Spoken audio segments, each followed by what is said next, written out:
Chapter 1, Part 2. Here is the shape of Keith's life. Dad gets ready for a shift at the local fire station. It's before dinner, but there's leftover pizza in the fridge. Dad ruffles his hair on the way out the door and laughs at Keith's pout. Keith does his homework and eats the pizza cold and tucks himself into bed. Some of the kids at school think it's cool that his dad already lets him stay home alone. Keith, most nights, just thinks it's kind of lonely. A cop and a social worker are waiting on the front stoop when he gets up the next morning. They say a lot of things. Keith will never remember what. Only the tired folds at the corner of the cop's eyes, and the social worker's bird-like hand movements. The cop knows him, wants to baby him through it. The social worker doesn't know him, won't ever really bother getting to know him, so she's the one to say the only important thing. Dad's not coming home. Keith is 8 when he goes into the foster system. It's not that he's a bad kid. Not at first. Keith's quiet and smart and keeps out from underfoot. But he's old for the system. Too old. By the time he's 14, they put him in a home instead of with a family. People say he's angry, but he's angry in the way of wounded animals. He learns fast that it's better to be feral and lonely than to be vulnerable and abused. Keith is sharp teeth and ready fists. They're never quite fed enough, but he packs on some weight once he learns to hustle pool and can afford his own meals. 4 years and he never sleeps longer than 3 hours at a stretch because sleep leaves him helpless. A judge seals his juvenile record because he's still smart. She wants him to relearn how to be quiet and how to keep out from underfoot. Keith doesn't thank her, but he doesn't snap his teeth at her either. 10 months later, he shows up at freshman orientation with his bike, his knife, and the clothes on his back. He's got money in the bank from working on oil rigs, enough to get him through the next 4 years if he's careful, and too many student loans. Like the judge wanted, he's learned how to be quiet even if he's still more feral than not. Shiro arrives with a ruck slung over his shoulder and the kind of brilliant smile that instantly disarms everyone in a 300-yard radius. He's easygoing and handsome. Keith wants to hate him. On principle. But then they're roommates, and Shiro gives him a smile that's softer than the ones he'd given everyone else. Damn him, but it leaves Keith defenseless. Wary but accepting as Shiro offers food, teases about the superiority of astrophysical engineering over mechanical, and basically makes himself a place in Keith's life. They work together. Shiro doesn't ask about the home or the rigs, and Keith doesn't ask about the tours or the arm. Come time to sign up for the next year of housing, they agree over 3 a.m. pizza that this is probably as good as it's going to get, and sign up to room together again. Good as it's going to get is an understatement. Keith falls in love with Shiro by degrees. For a while, he can fool himself, because he's still a comet in free fall through the universe. The first day of sophomore year, they get drunk with all of their friends. Keith goes to sleep, draped over Shiro's chest, with Shiro's prosthetic finger stroking the nape of his neck. 3 hours stretches into 5, into 7, into 9. When he wakes up, well rested for the first time since he was 8 years old, he understands. Shiro's the center to his universe, the axis around which his world tilts. He's going to spend the rest of his life orbiting around this man. Maybe he should have figured it out when he started using astronomy in his metaphors, but he didn't. There's no escaping, even if he wanted to, and Keith's fairly sure he doesn't want to. Being with Shiro is the only thing he's had in his life that felt like gravity. The chance of getting with Shiro is worth anything. Anything. Including Keith's dignity. Lance will literally never be Keith's first choice for relationship advice. Or life advice. Or advice. But Lance drunkenly glimpsed some kind of higher truth, and now he's going to deal with the consequences. Get up, Lance!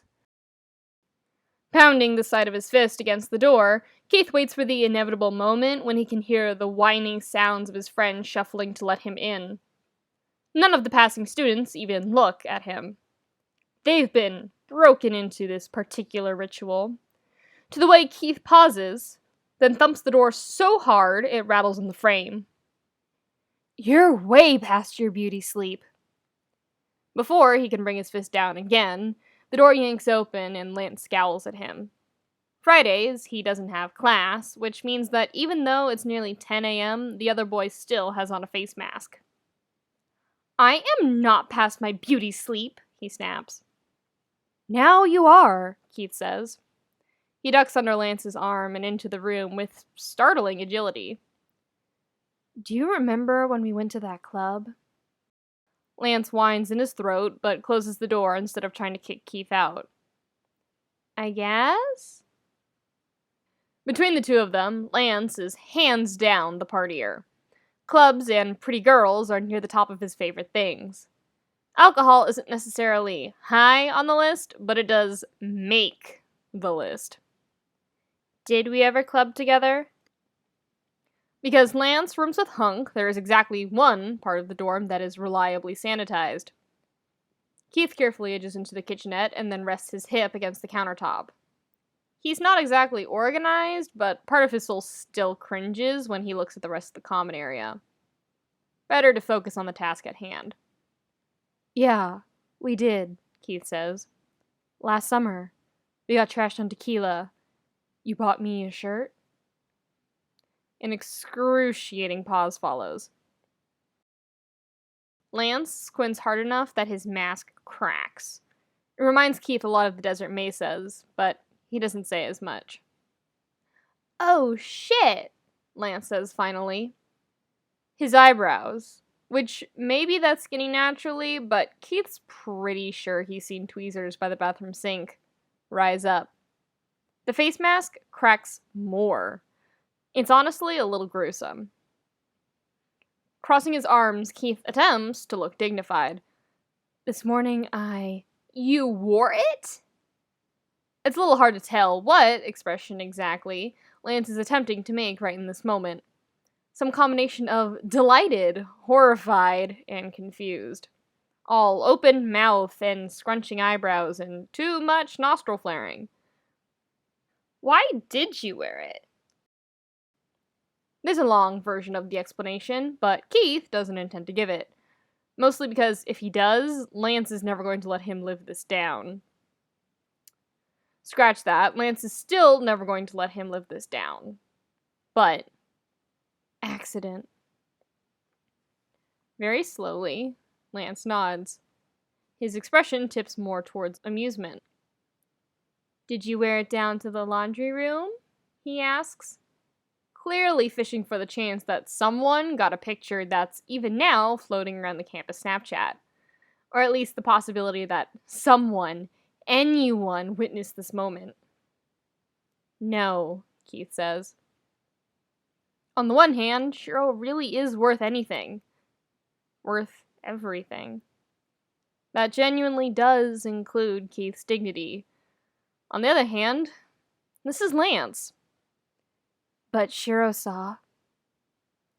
Predictably, Lance bursts into howls of laughter.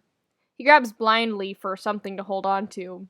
What he finds is the wall, which he leans against, still cackling. It's pretty obvious that he's trying to choke out words in between the laughing.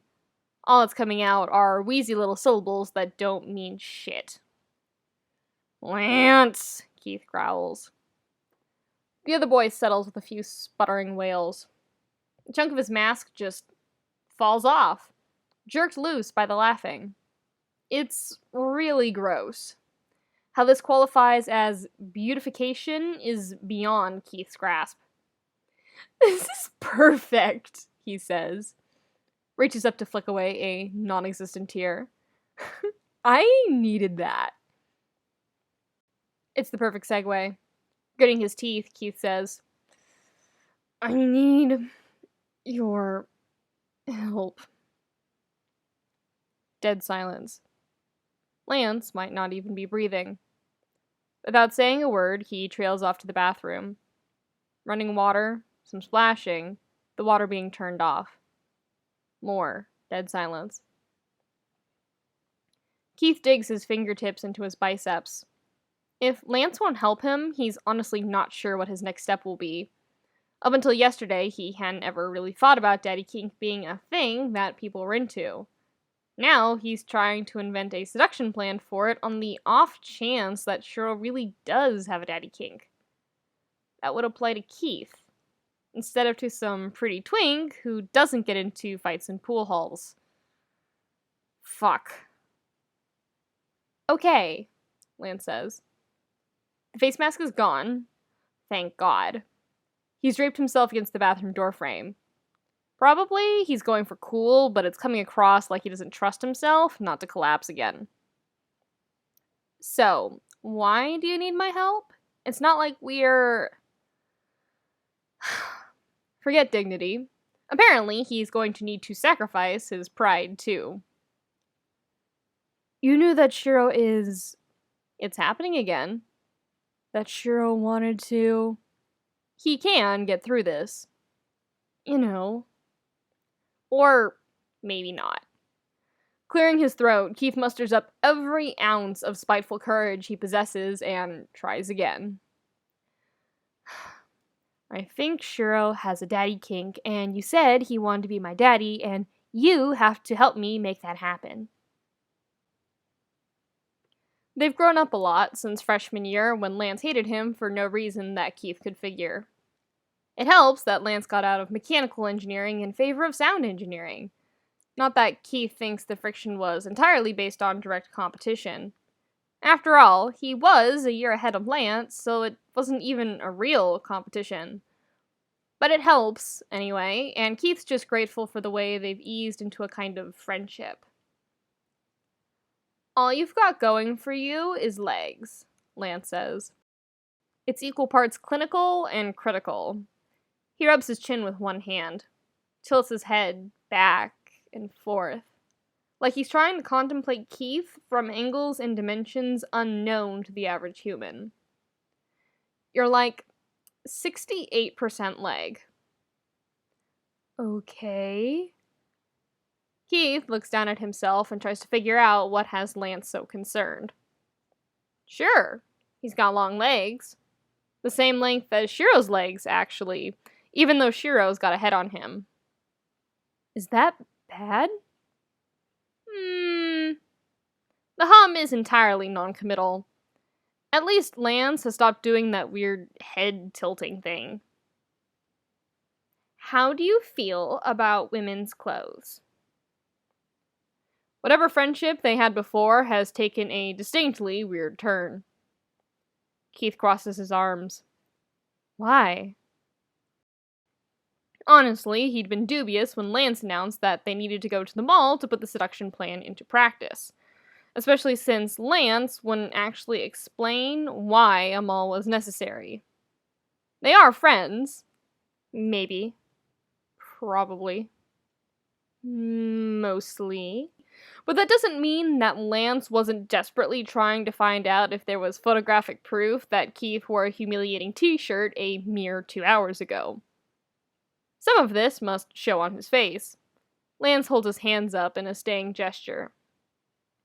Look, we agreed that the best way to kick things off is to highlight your assets. A pause. Ha! Assets! Clever, Keith says dryly. He actually doesn't remember agreeing to highlight his assets. Mentioning that seems like more trouble than it's worth, though. Luckily, you're a disastrous gremlin. I mean, you think a mullet is a reasonable hair choice. This coming from a man who owns 9 different moisturizers and insists they all do different things. Reasonable doesn't even belong in Lance's vocabulary. So literally anything is going to be an improvement. But all you've really got going for you is legs, which means booty shorts, which means women's clothes. Not the logic that Keith would have followed. He bites the inside of his cheek for a moment, eyes narrowed, before nodding. It still doesn't make sense to him. Not really. But he asked for Lance's help, so he should probably let Lance help him. Lance leads the way with terrifying accuracy into the women's nightwear section of the department store. He moves with a purpose and doesn't seem to care that the way he immediately starts flicking through nighties gets them a few looks from other customers. The confidence pays off. People shrug the oddity off and move on. Even the sales clerk, who briefly looked like she might call them out for whatever mischief they might be up to.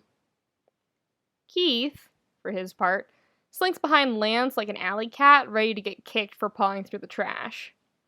He's a little overwhelmed by the amount of lace and ruffles and pink on display. "I don't like this," he says. More to have said it than because he thinks it'll make Lance stop.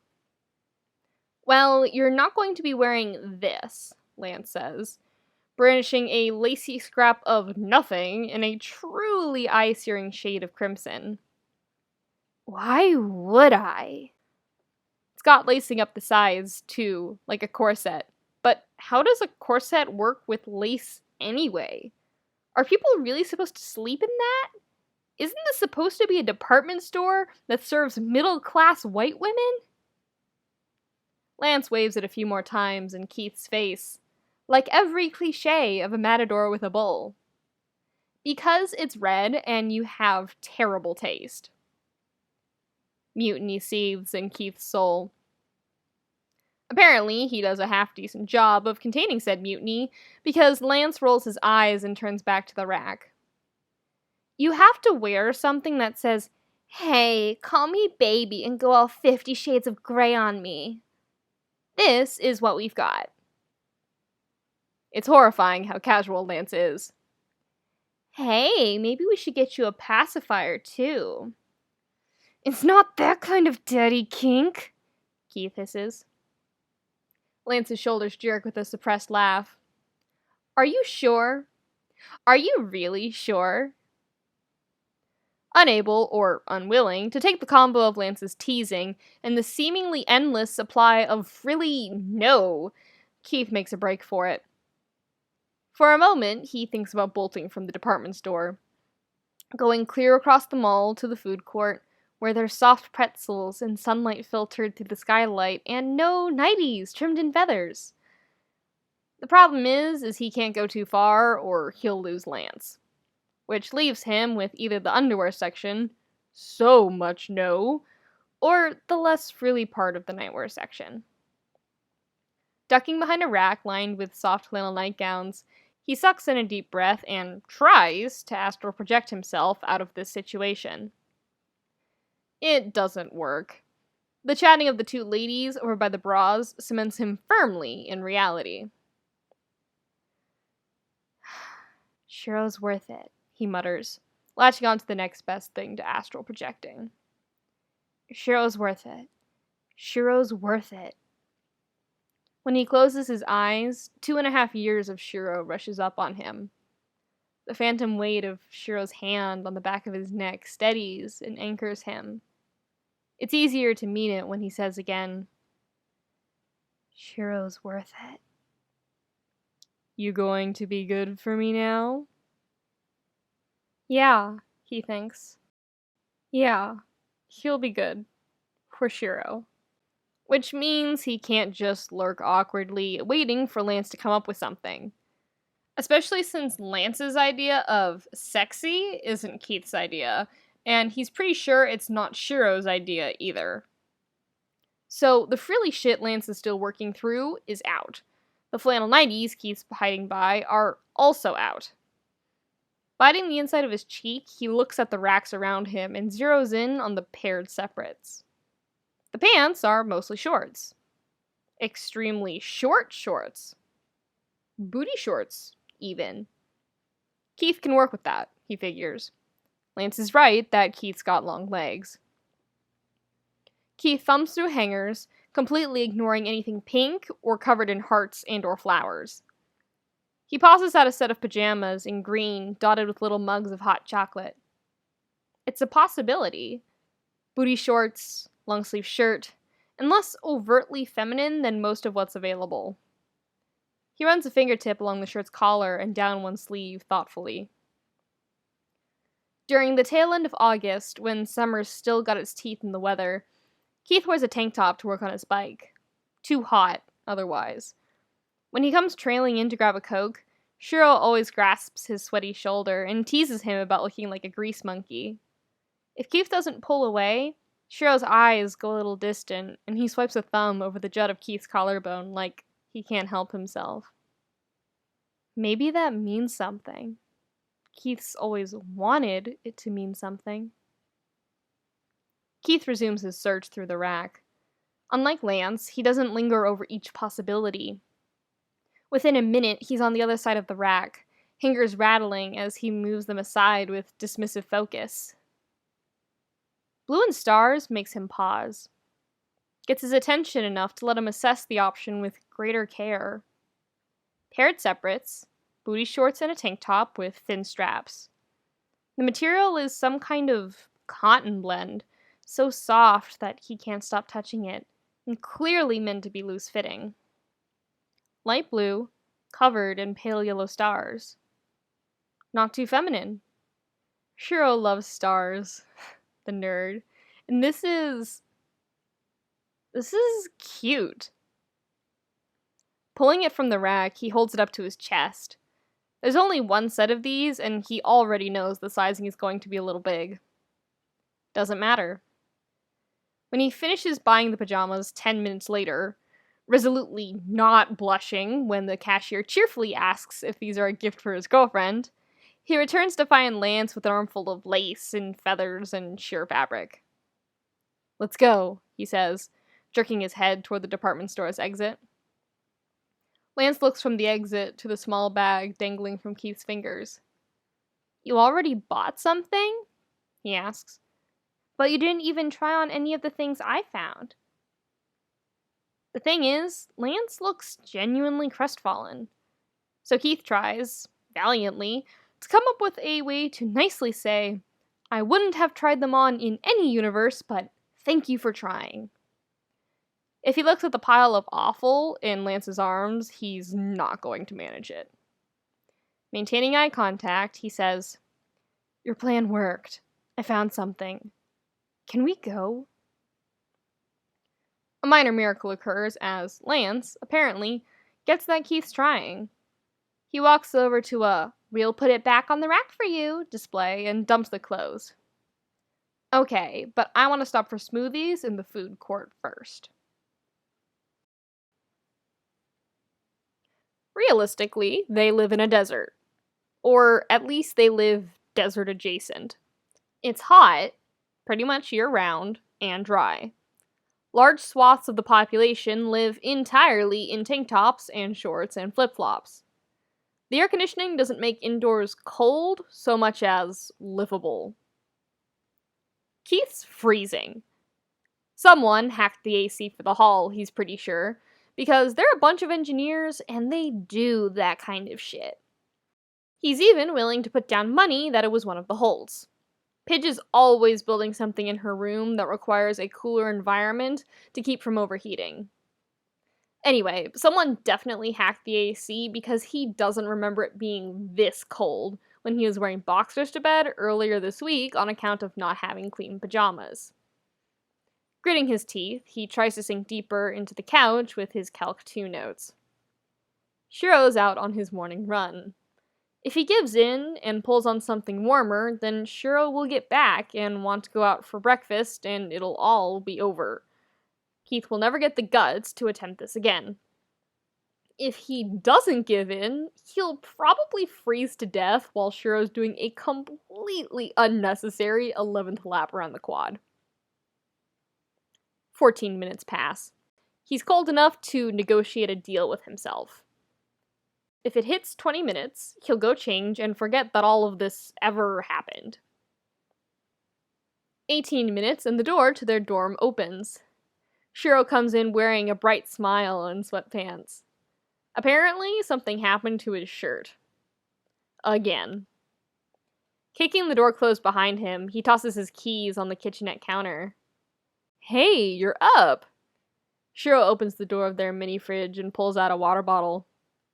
Do you want to grab breakfast at the diner after I shower?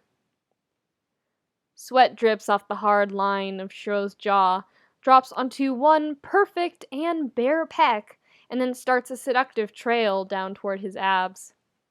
The fact that he's lifted the water bottle to his lips and started drinking it in long pulls that do things to the tendons in his neck and cause his bicep to flex is just unfair. All of this is unfair. Yeah, Keith croaks. He's suddenly grateful for the textbook covering his lap. Sounds good. How was your run? Wiggling his prosthetic in a so-so gesture, Shiro finishes off the water bottle and tosses it into the recycle bin. I'm surprised you're up, he says. Now he's combing his bangs back with his hand. Things are still flexing. Keith's throat is so dry.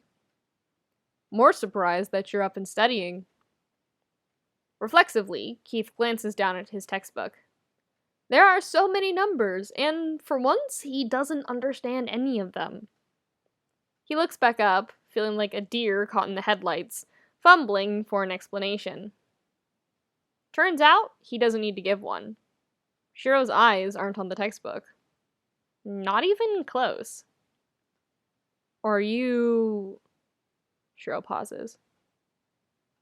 Are you wearing pants? Not really. Yes. Okay. The silence is excruciating. It drags on, and on, and on. Whatever half-chub he'd gotten from the sight of Shiro fresh off a run has disappeared beneath going on a minute of dead silence and the weight of Shiro's stare. Clearing his throat, he closes his textbook and drops it on the coffee table with an audible thwack. The next logical step is to get up from the couch. Halfway through unfolding his legs from beneath him and pushing to his feet, he remembers that he's wearing booty shorts that barely skim the tops of his thighs. Not a lot is left to the imagination. When he'd looked in the mirror this morning after getting dressed, he'd suddenly understood why Lance was so non-committal about whether or not 68% leg was a good thing. Those aren't pants, Shiro says. He sounds vaguely wrecked, and that's enough to jerk Keith out of his own thoughts and into the present. Shiro hasn't stopped staring at him. Or, specifically, staring at his thighs. Mustering up all his defiant bravado, Keith lifts his chin and says, Yes, they are. They're just short. It's a criminal understatement, maybe, but one he'll stand by until his grave. Oh. When Shiro swallows, there's an audible click. He's got a dull sort of red beneath his tan. Oh. Absently, he scratches at his stomach and the thin trail of dark hair that leads down into his pants. Licks his lips. Jerks his gaze up to Keith's face and then drops back down compulsively to where pale blue shorts cling to his hips. Oh. Something warm curls in Keith's gut then. It's not exactly arousal. Do you like them? The warm feeling is buoyant and fizzy. He doesn't even feel stupid for asking. Keith can count on his hands the number of times he's seen Shiro go predatory in their 2.5-year acquaintance. It's all dark eyes and furrowed brows and the deceptive looseness that apex predators get right before they lunge in for the kill. Whatever this is, it's not quite the kind of aggressive instinct that makes Shiro so dangerous in the sparring ring and in bar fights. But it's familiar, anyway, in the way those eyes drag up over Keith's body like he's assessing exactly how to best take down his prey. Yeah, Shiro says. You look good.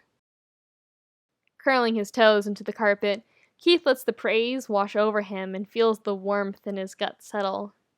He's got the weirdest urge to do a little spin, or fiddle with one of the thin straps of his tank top, or drop something and pick it up.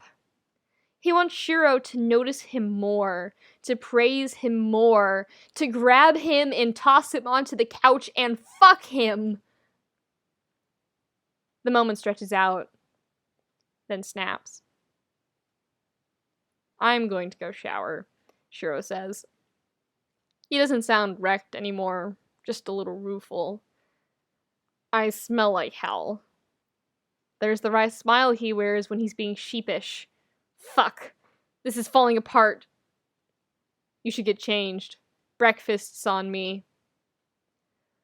All Keith can do is stare as Shiro turns and walks out of the room.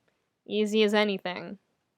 The shower turns on before he's even finished processing that whatever happened is over. Just like that. With a growl, he heads for his own room and all but rips off the tank top and booty shorts. They drop to the floor while he pulls on his more standard gear. Jeans, one of the t-shirts that doesn't say Daddy's Little Boy, and hiking boots with reinforced toes. He's a quick change. Gets back out in the living room in under 5 minutes, even with having to hunt for his wallet and trying to comb his hair into something resembling neatness. It takes another 10 minutes for Shiro to come out, hair still damp and heavily clinging to his biceps. By then, Keith settled back on the couch with his textbook. Took you long enough, he says. What happened to those army short showers? Huffing out a laugh, Shiro reaches to hook his arm around Keith's neck and pulls him into a half hug. I had things to do, you brat. It's gentle, chiding, familiar. Come on, let me make it up to you with food. So much for Lance's grand seductive plan. By Tuesday, Keith's still wearing the pajamas, mostly out of a sense of spiteful penitence. The same way monks used to wear hair shirts. The whole experience of attempting to seduce Shiro with Daddy Kink has been suffering. Apparently, his life now is suffering. So fine. Whatever. They're both neck deep in homework, sitting together on the floor so they can spread out all their notes. Do you think Hull will give us a study guide?